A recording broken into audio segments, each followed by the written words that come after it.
I used to think extra business trips meant extra money. I was half right. They just weren't paying me. My name is Jonas Hartwell, and for 8 years I thought I had the kind of marriage other men envied. Elin was beautiful, supportive, and seemed genuinely happy with our life together. We had our routines: Sunday morning coffee in bed, Friday night movies, occasional dinners out when finances allowed. Nothing spectacular, but solid. The first crack came disguised as opportunity. Mikael Larsson arrived at our consulting firm like a breath of fresh air, all Nordic confidence and ambitious energy. At 38, he was only 3 years older than me, but carried himself like a man destined for corner offices. "Jonas," he said after a staff meeting, "I've been reviewing personnel files. Your client satisfaction scores are impressive." "Thank you, sir," I replied. "Mikael," he corrected with a practiced smile. "I have plans for this division, and I need reliable people I can trust with increased responsibilities." The increased responsibilities came as travel. Lots of travel. Within 2 weeks, I found myself booking flights to Chicago, Denver, Atlanta, anywhere clients needed face-to-face attention. "This is amazing," I told Elin over dinner, showing her the Seattle itinerary. "If this keeps up, we might finally afford that kitchen renovation." Her reaction surprised me. Instead of enthusiasm, she seemed relieved. "That's wonderful, Jonas. You deserve this recognition." She squeezed my hand, and I noticed something different: professionally manicured nails. When had she started going to salons? "New manicure?" I asked. "I thought I should take better care of myself. You're not the only one who can improve." As weeks passed, I noticed other changes. Ellen joined a gym, bought fitted clothes that emphasized her figure, changed to expensive perfume. Where she used to complain about my absences, now she actively encouraged trips. "You should take that extra day in Phoenix," she'd say. "Build those relationships." Her enthusiasm should have made me happy. Instead, it left me uneasy. The strangest part was her knowledge of my schedule. I'd come home planning to mention last-minute trips, only to find her already making arrangements. "I picked up your dry cleaning for Dallas," she'd say before I'd mentioned Dallas. "How did you—" I stammered. "You mentioned it yesterday. Don't you remember?" she replied. But I was certain I hadn't. Mikael had only confirmed the trip that afternoon.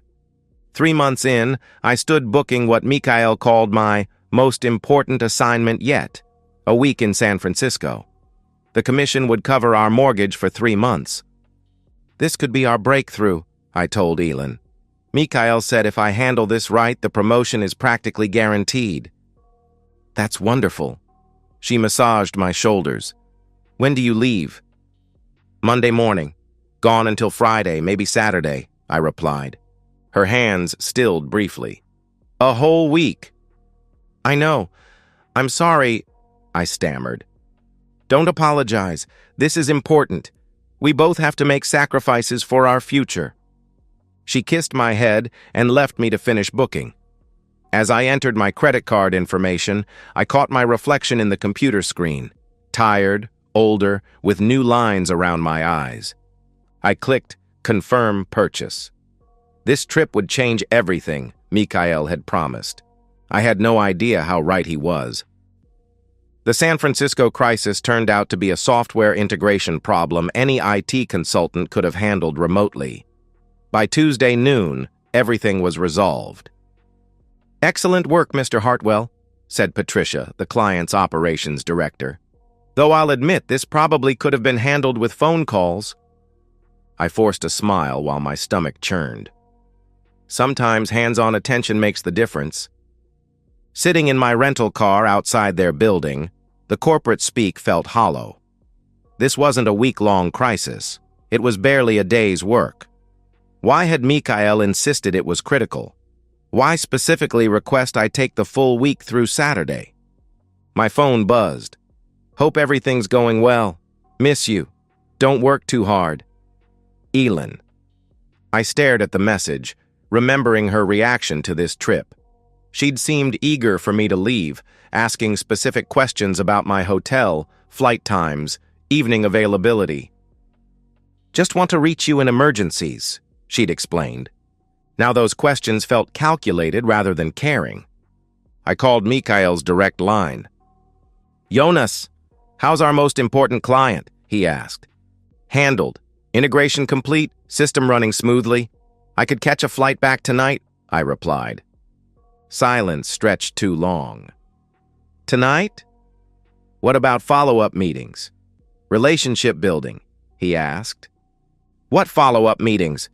Patricia didn't mention any and technical issues are resolved," I replied. "Well, sometimes situations develop complications.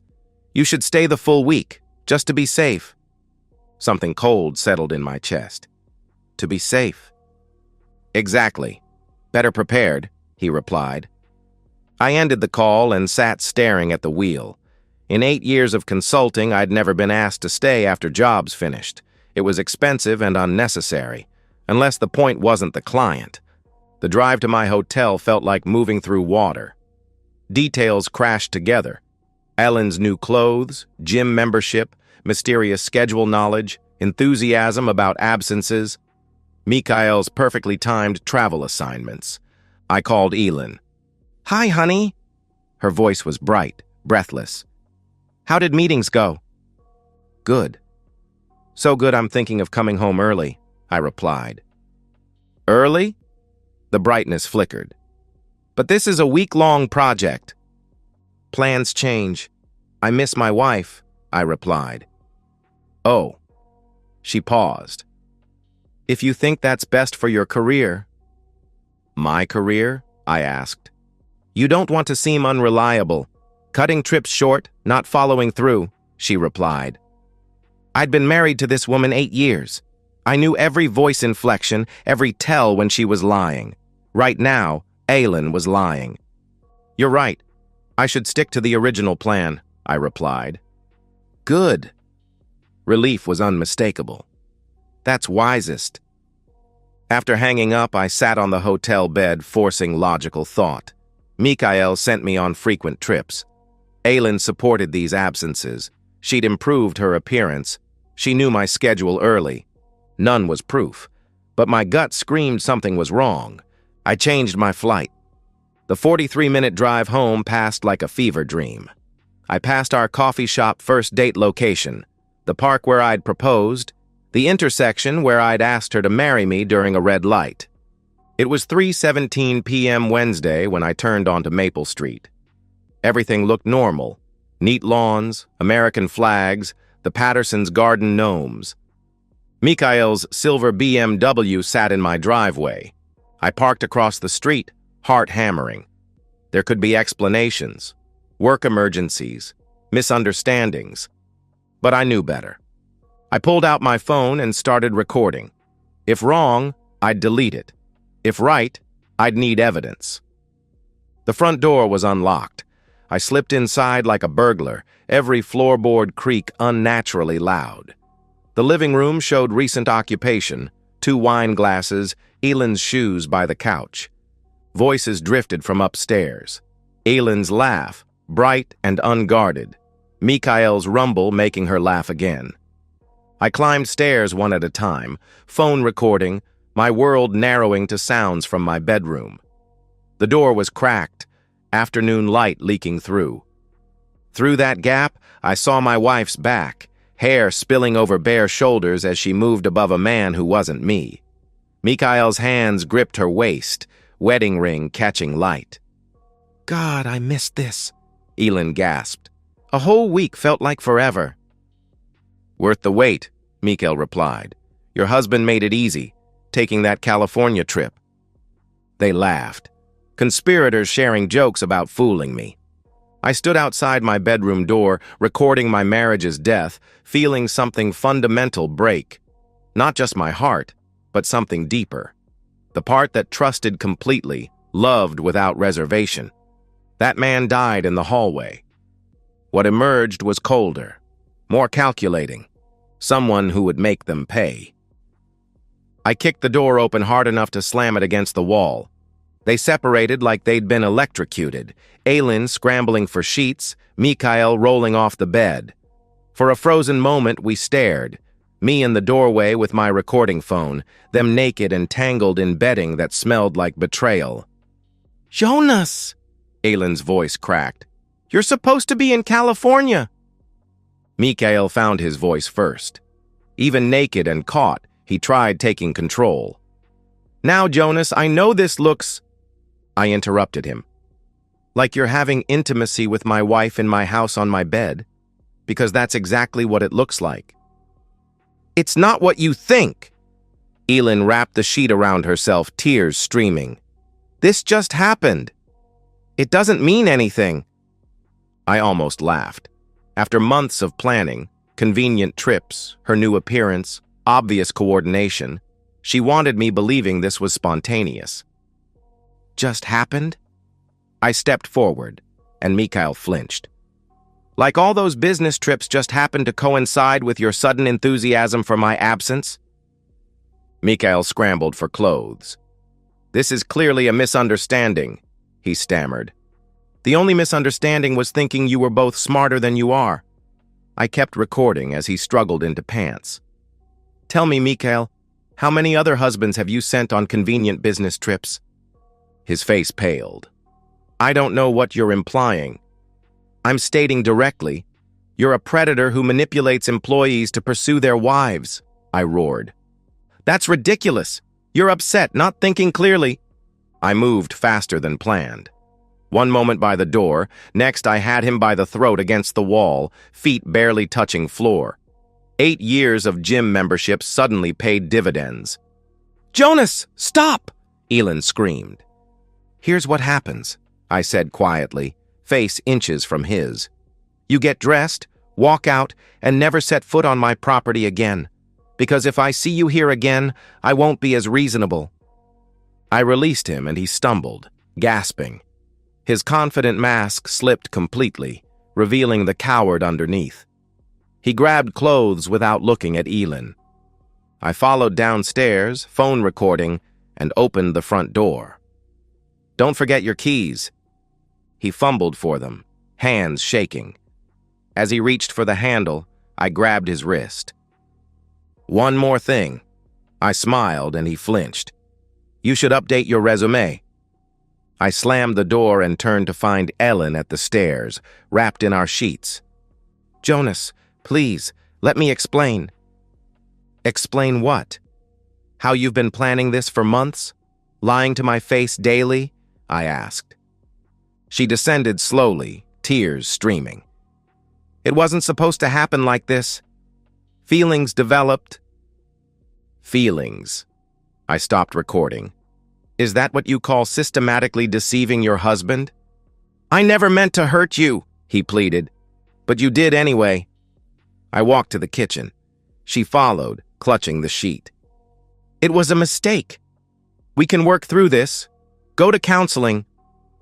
I cut her off. "Work through this?" I faced her, and she stepped back at my expression. "Aylin, you didn't slip and fall onto another man's dick. You planned this. You coordinated affairs around my schedule. You've been living a double life." "People make mistakes," she pleaded. "When have I cheated on you? When have I lied? When have I betrayed every promise I made?" She couldn't answer because we both knew the truth. 8 years of faithfulness, honesty, commitment. I'd worked extra hours providing for us, taken additional responsibilities building our future, trusted completely. She'd used that trust as a weapon. "I'm staying in the guest room tonight. Tomorrow I'm calling a lawyer." "Jonas, no! We can fix this," she once again pleaded. But I was already walking away, pulling out my phone for the first of many calls that would dismantle our life together. Some betrayals cut so deep they sever trust permanently. Closing the guest room door, I realized I didn't want to fix this. I wanted to burn it down and build something better from ashes, starting with making them both pay. Sarah Mitchell's office occupied the 32nd floor downtown, all glass and chrome with views that reminded you money could buy almost anything, including justice. Mr. Hartwell. She extended a manicured hand. David Kowalski speaks highly of you. Sarah was exactly what Dave promised. Sharp, well-dressed, radiating confidence from winning battles other lawyers wouldn't take. I understand you have documentation. I placed my phone on her desk. Video evidence of my wife committing adultery with my supervisor, recorded 3 days ago in our home. She watched without flinching, making notes. When finished, she leaned back. Excellent evidence. Clear adultery, premeditation evident from their conversation. This puts you in very strong position. She tapped her pen. Tell me about assets. House jointly owned, mortgage nearly paid, joint accounts roughly $40,000, my 401k, her smaller retirement, both cars paid for, I replied. Children? She asked. No, I replied. Good. Simplifies things. More notes. Employment situation? She asked. I explained Mikhail's supervisory position, suspicious travel schedule, my certainty this affair was orchestrated around my absences. Sarah's pen stopped. Your supervisor manipulated your work schedule to facilitate an affair with your wife. That's my belief, I replied. Can you prove it? She asked. I produced the folder I'd assembled the previous evening. Travel schedules for 4 months. Notice they increased significantly after Mikhail's arrival. I documented how my wife knew trip changes before I mentioned them. She reviewed papers, eyebrows rising. This suggests coordinated deception. Potentially, abuse of supervisory authority for personal gain. Meaning? I asked. Your supervisor may have committed sexual harassment by manipulating your employment to facilitate his affair. That's actionable civilly and through HR. I felt something cold settle. What would that involve? I asked. Formal HR complaint, supported by evidence. If the company has sense, they'll terminate him immediately. You could pursue civil suit for intentional infliction of emotional distress. And divorce? I asked. With adultery evidence, particularly premeditated, we pursue fault-based divorce. That typically means the unfaithful spouse receives significantly less in asset division. Given systematic deception and her affair partner manipulating your employment, I believe we can argue for minimal alimony. How minimal? I asked. Potentially none. Your wife broke the marriage contract through adultery. She doesn't deserve profiting from betrayal. For the first time in 3 days, I smiled. When do we start? Within 24 hours, Sarah filed divorce papers citing adultery and began asset protection. Within 48, I sat across from Jennifer Walsh, our HR director, watching her face pale as she reviewed evidence. Mr. Hartwell, this is extremely serious. If accurate, Mr. Larson violated multiple policies and potentially laws. The evidence speaks for itself, I replied. She reviewed the video again, clearly uncomfortable but professional. The relationship itself, while inappropriate given supervisory dynamics, isn't necessarily actionable.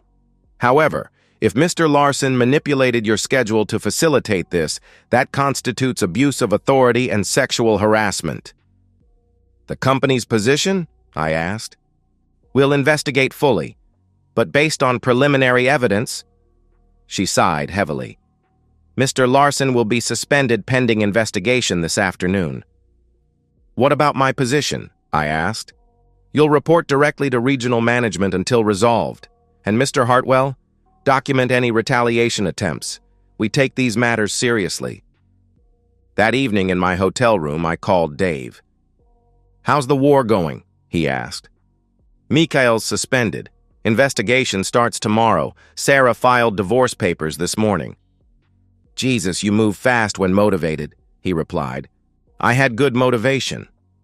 The next morning brought news that Mikhail's suspension became termination. Jennifer called personally. Investigation revealed a pattern. You weren't the first employee whose travel Mr. Larson manipulated for personal reasons. We discovered at least 2 similar situations. Other married men? I asked. I can't provide specifics, but yes, we're terminating Mr. Larson immediately with no severance beyond mandated final pay. I immediately called Sarah. Excellent news. This strengthens our position considerably. The investigation validates claims about systematic deception and authority abuse. What's next? I asked. Deposition with your wife's attorney next week.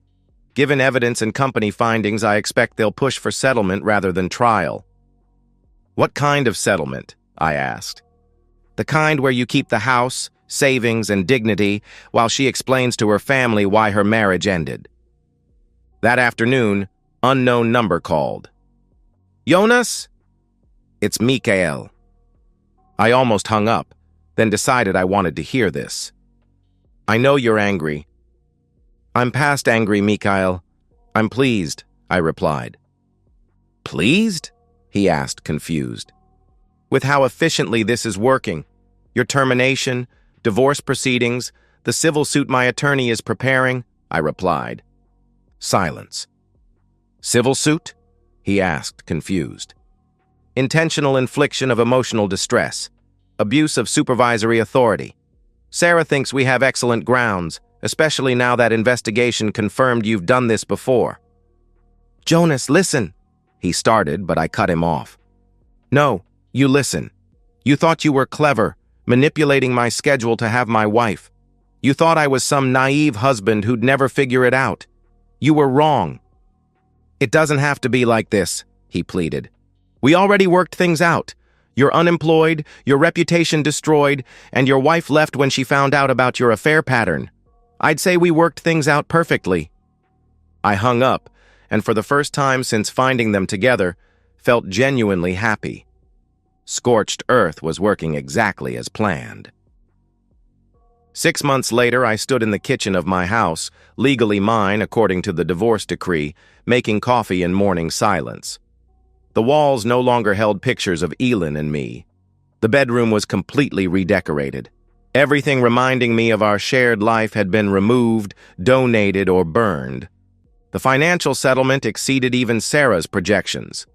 Elin received nothing, no alimony, no house share, minimal savings split for basic legal requirements. The judge was particularly unsympathetic to her tearful pleas about making a mistake. Actions have consequences, Mrs. Hartwell, Judge Morrison had said. You chose to violate marriage vows through premeditated adultery. The court sees no reason you should profit from that betrayal. My phone rang. Unknown number. Mr. Hartwell, Marcus Blake with Precision Consulting Group. Familiar name, a major competitor. What can I do for you? I asked.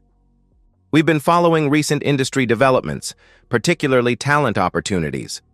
Would you be interested in discussing a senior consulting position? Interesting. Mikael's termination and surrounding scandal had reached the broader consulting community. What kind of position? I asked. Regional director, West Coast operations, significant salary increase, full relocation package if desired, complete autonomy over your client portfolio. Perfect irony. Mikael's attempt to advance his career by manipulating mine ultimately led to me being offered his dream job with a better company. I'd be interested in hearing more. After hanging up, I walked through the house that was entirely mine. Guest room became home office. Living room reflected my tastes rather than compromises. Everything clean, organized, peaceful. My phone buzzed with unknown number text. Jonas, it's Elin. I know you blocked my other numbers, but please read this. Curiosity 1. I've been working 2 jobs to pay rent. Living in a studio apartment. I know I deserve this, but I want you to know I'm genuinely sorry. Not because of consequences, but because I genuinely loved you and threw it away for something that wasn't real. I hope you find happiness. I read twice, waiting for emotional response. Satisfaction, anger, even pity. Instead, nothing. The woman who'd sent this was a stranger. The Elin I'd loved probably never existed. I deleted the message and blocked the number. That evening, I had dinner with Dave and Linda at their favorite restaurant. Sarah joined us. Apparently, they'd been conspiring to introduce me to eligible women. "You look good," Linda said over dessert. "Healthier than I've seen you in years." "I feel good. Different, but good," I replied. "Different how?" Sarah asked. "More careful, less trusting, but also more confident in my judgment," I replied. "That's not necessarily bad," Sarah said. "Trust should be earned, not assumed." "What about dating?" Linda asked casually. "Ready to get back out there?" "Eventually, when I meet someone worth the risk." The following week, I started at Precision Consulting Group. Salary 40% higher. Office with city view. Direct reporting to company president. No manipulative supervisors. During my first staff meeting, I was introduced to the West Coast team. Accomplished professionals, clear communication, transparent processes. Everything missing from my previous workplace. "We're excited to have you, Jonas," Marcus Blake said afterward. "Your reputation for client satisfaction and ethical practices is exactly what we're looking for." Ethical practices. Nice to work somewhere valuing that. That evening, I treated myself to expensive steakhouse dinner. While waiting, I spotted Mikhail at the bar, nursing what appeared to be his fourth drink. He looked older, worn down, defeated. Our eyes met. He raised his glass in mock toast, smile bitter. I nodded acknowledgement and turned away. Whatever satisfaction I might have felt at his decline had faded. He was irrelevant now. "Mr. Hartwell, your table is ready." I followed the hostess to a quiet corner, ordered wine and salmon, pulled out my phone to review emails. Normal, professional emails about legitimate business. No hidden agendas, manipulation, deception. The wine was excellent. Salmon prepared perfectly. I had nowhere to be except home to my peaceful house and my own company.